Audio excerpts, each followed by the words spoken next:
Salam sejahtera Malaysia, terima kasih kerana menonton video-video dalam channel ini.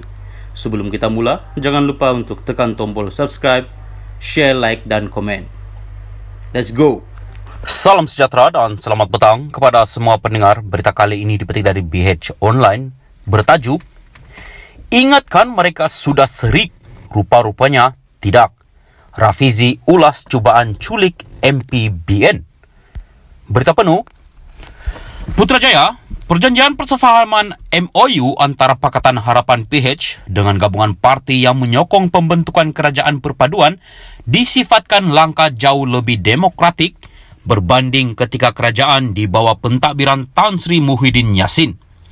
Timbalan Presiden PKR, Rafizi Ramli berkata, ia juga termasuk dengan keputusan mengadakan usul undi percaya terhadap Perdana Menteri pada sidang Dewan Rakyat minggu depan. Beliau berkata, malah 148 ahli parlimen MP yang menyokong kerajaan perpaduan sebenarnya bebas untuk mengundi mengikut kepakaran dan pandangan masing-masing kecuali dalam perkara bersabit dengan keabsahan seperti yang sudah pun termaktub dalam Perlembagaan Persekutuan dan Akta Anti Lompat Parti. Selalunya ada dua bentuk undi di parlimen yang bersabit keabsahan kerajaan. Pertama, jika ada usul undi tidak percaya kepada Perdana Menteri. Kedua, undian kepada bajet tahunan dibuat. Selain daripada dua undi ini, sebenarnya ahli parlimen bebas untuk mengundi mengikut pandangan masing-masing dan itu tidak tertakluk kepada pasal 4 dalam perjanjian ini. Bagi saya, ini jauh lebih demokratik berbanding dengan keadaan berlaku sebelum ini sewaktu Muhyiddin dan Perikatan Nasional PN berkuasa.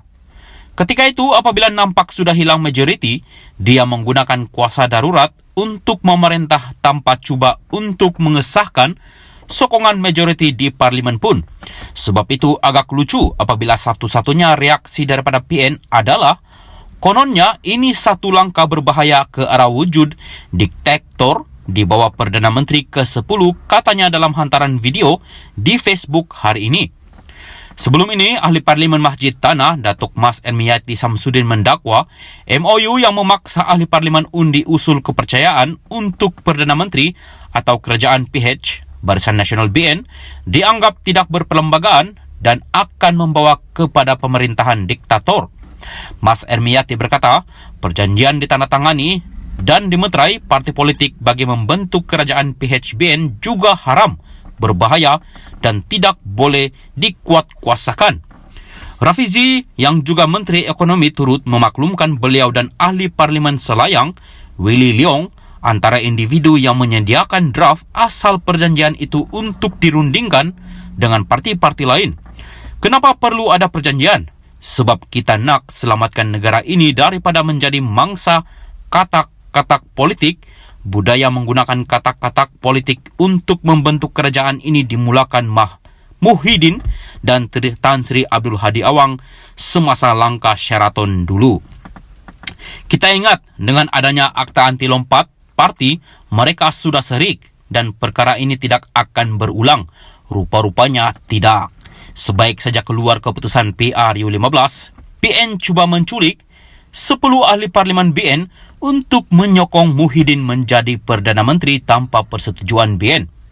Jika ini berlaku, maka negara terus menjadi kucar-kacir kerana kerajaan dibentuk atas sokongan pribadi ahli parlimen bukannya daripada persetujuan parti-parti. Ini memberi nilai kepada ahli parlimen perseorangan dan akan terus berlaku tawar-menawar dan saling jatuh-menjatuhkan untuk mendapatkan jawatan.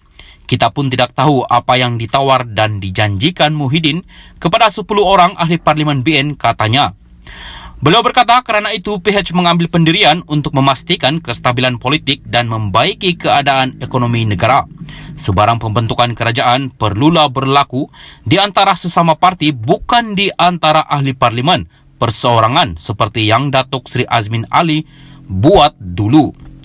Bila ada perjanjian seperti ini, maksudnya penyertaan parti politik di dalam kerajaan perpaduan sudah menjadi dasar dan pendirian parti itu. Sekiranya dalam pengundian pembabitkan keabsahan kerajaan perpaduan, ada ahli parlimen dari mana-mana parti yang cuba sabotaj atau dibeli hingga menjejaskan keabsahan kerajaan perpaduan, tindakan itu dikira sebagai melanggar pendirian dan kedudukan mereka di dalam parti, katanya. Sekian berita, teruskan bersama channel ini.